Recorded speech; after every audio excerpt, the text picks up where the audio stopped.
ಸಂಚಾರಿ ಕುರಿಗಾಹಿಗಳ ಕುರಿಗಳು ವಿಷಪೂರಿತ ಆಹಾರ ಸೇವಿಸಿದ ಕಾರಣ 80 ಕುರಿಗಳು ಸಾವನ್ನಪ್ಪಿದ ಘಟನೆ ಕಳೆದ ರವಿವಾರ ಸಾಯಂಕಾಲ ಗದಗ ಜಿಲ್ಲೆಯ ಶಿರಹಟ್ಟಿ ತಾಲೂಕಿನ ಹೊಳೆ ಇಟಗಿ ಗ್ರಾಮದಲ್ಲಿ ನಡೆದಿದೆ. ಕುರಿಗಳ ಮಾಲೀಕರ ಕುಟುಂಬ ಸದಸ್ಯರು ಕಣ್ಣೀರು ಹಾಕುತ್ತಿದ್ದು, ನಮ್ಮ ಹೊಟ್ಟೆಪಾಡಿನ ಮುಂದಿನ ಗತಿಯೇನು ಎಂದು ತಲೆಯ ಮೇಲೆ ಕೈ ಹೊತ್ತು ಕುಳಿತಿದ್ದಾರೆ.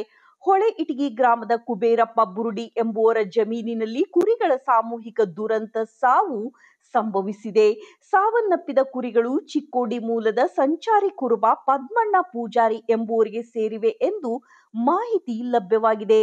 ಸಾವುಗೀಡಾದ ಕುರಿಗಳಿಗೆ ಸರ್ಕಾರ ಸೂಕ್ತ ಪರಿಹಾರ ನೀಡಬೇಕು ಎಂದು ಕರ್ನಾಟಕ ಪ್ರದೇಶ ಕುರುಬರ ಸಂಘದ ಶಿರಹಟ್ಟಿ ತಾಲೂಕಾ ಘಟಕದ ಅಧ್ಯಕ್ಷ ಹೊನ್ನೇಶ್ ಪೋಟಿ ಆಗ್ರಹಿಸಿದ್ದಾರೆ.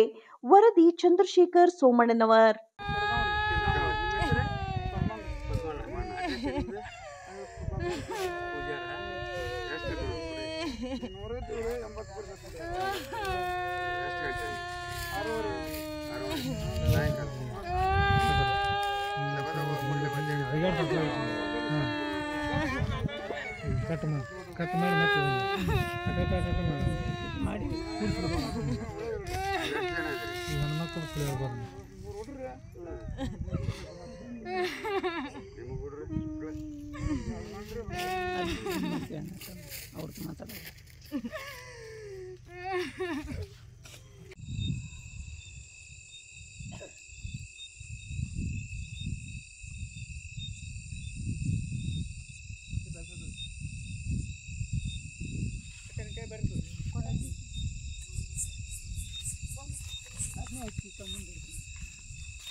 ಇಲ್ಲೇ ಇಟ್ಗೆ ಅಂತ ಬಂದ್ರಿ